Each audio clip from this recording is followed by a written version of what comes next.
I'm Theo Stewart, and I'm so happy to contribute to the Pet Remedies Summer of Love celebrations. I believe supporting emotional well-being in dogs is vital, as that is where the behaviour begins, with the emotions. I thought I'd have a quick chat about resource guarding, something I seem to be getting an increasing number of cases for, mainly Cocker Spaniels. This may be because I'm a Cocker Spaniel magnet, having one myself, Pickle. No one size fits all with resource guarding, but the main rule is that if nobody is about, then the dog won't guard. It's pointless guarding when nobody wants it. So she can only guard, or he can only guard something if there's somebody around wanting the item. We need to show the dog that we simply don't want it right from the very first hint of any guarding behavior.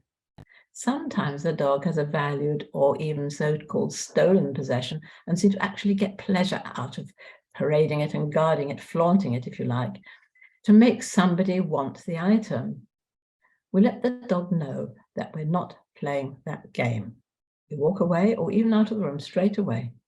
Sometimes it's the dog's own food he or she guards, or even the bowl the food is in.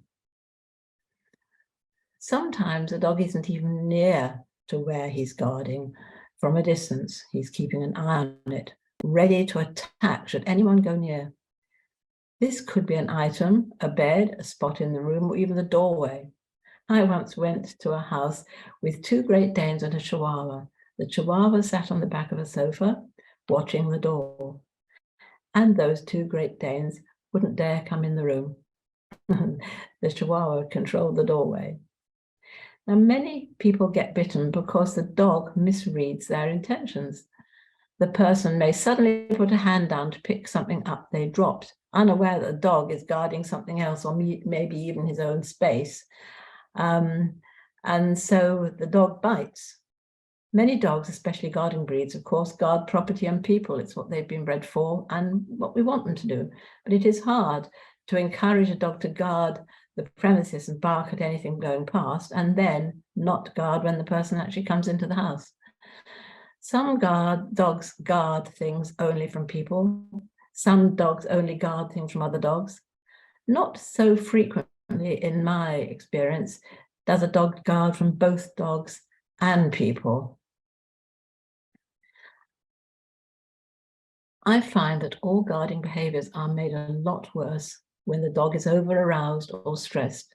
Sometimes it's a default the dog resorts to when really aroused or agitated, to in effect make him or herself feel better. This is where emotional support is needed. Change the emotions and the behavior will reduce. We guard our possessions, sometimes with our lives, but somehow expect dogs not to.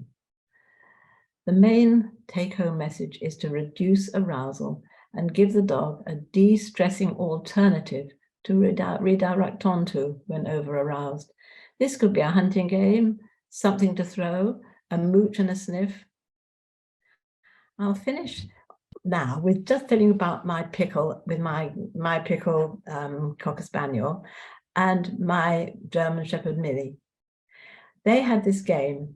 Millie would lie down, she's a beautiful dog, hairy dog, with a ball that Pickle particularly liked just between her feet. She'd lie there and pretend to ignore him. Now, Pickle would see this ball, and he'd sort of look at it, and then he'd pretend he hadn't seen it. Then he'd lie down on his side, and he'd sort of, in a funny way, wriggle along the floor on his side until he got to Millie. And then he lay on his back, all innocent, basically, tickle my tummy, lick me. And then she looked away, no notice, and very slowly he would get the ball and run off with it. Now, she set him up for this. It was a game, she had a great sense of humor.